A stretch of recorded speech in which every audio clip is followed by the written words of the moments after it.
बड़ी खबर बागपत जिले से है, जहां टिकरी गांव में एक गाय ने 2 मुंह और 3 आंखों वाले अद्भुत बछड़े को जन्म दिया है। जैसे ही ये खबर फैली, गांव में भीड़ उमड़ पड़ी। कई लोगों ने इसे भगवान का अवतार मानकर माला पहनाकर पूजा शुरू कर दी, तो कुछ इसे कुदरत का करिश्मा बता रहे हैं। डॉक्टरों की टीम ने जांच कर बताया कि एक जेनेटिक गड़बड़ी है जो लाखों में एक बार होती है। नोएडा से एक हैरान करने वाली खबर सामने आई है। अगर आपको किसी अनजान नंबर से कॉल आए और कहा जाए कि आप किसी केस में फंसे हैं, तो डरे नहीं, कॉल काटें और तुरंत 1930 पर शिकायत करें। नोएडा में एक रिटायर्ड वायुसेना अफसर ने खुद को जांच एजेंसी का अधिकारी बताकर साइबर ठगों ने 1 करोड़ से ज्यादा की ठगी कर ली। अफसर को 22 दिन तक डिजिटल अरेस्ट में रखा गया। अब पीड़ित की FIR पर पुलिस जांच कर रही है। सहारनपुर के गंगोह कस्बे के एक अस्पताल से अजीबोगरीब वीडियो सामने आया है, जिसमें एक बंदर अचानक डॉक्टर के केबिन में घुस आया और डॉक्टर की कुर्सी पर आराम से बैठ गया। डॉक्टर ने उसे केला भी दिया, लेकिन बंदर ने नहीं लिया। इसके बजाय वो टेबल पर रखी दवाइयों को गौर से देखने लगा। ये वीडियो लोगों को हैरान करने के साथ साथ चेहरे पर मुस्कुराहट भी ला रहा है। हरदोई में पति पत्नी और एक युवक के बीच रिश्तों का ऐसा टकराव सामने आया जिसने सबको हैरान कर दिया।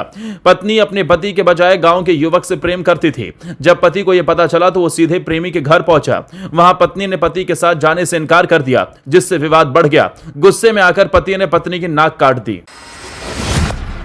इस बीच मेरठ से बड़ी खबर है, जहां पल्लवपुरम में ATS ने एक सेना के जवान राहुल को गिरफ्तार किया, जिसके पास से AK-47 के 70 कारतूस मिले हैं। बताया जा रहा है कि जवान छुट्टी पर घर आया था और शक है कि वो इन कारतूसों की डिलीवरी देने आया था। गिरफ्तारी के वक्त उसने ATS पर गाड़ी चढ़ाकर भागने की कोशिश की, लेकिन उसे पकड़ लिया गया। अब पुलिस जांच कर रही है कि राहुल किन लोगों से मिला और उसका असली मकसद क्या था। कानपुर के घाटमपुर में 2 चाट ठेले वालों के बीच कहासुनी देखते ही देखते मारपीट में बदल गई।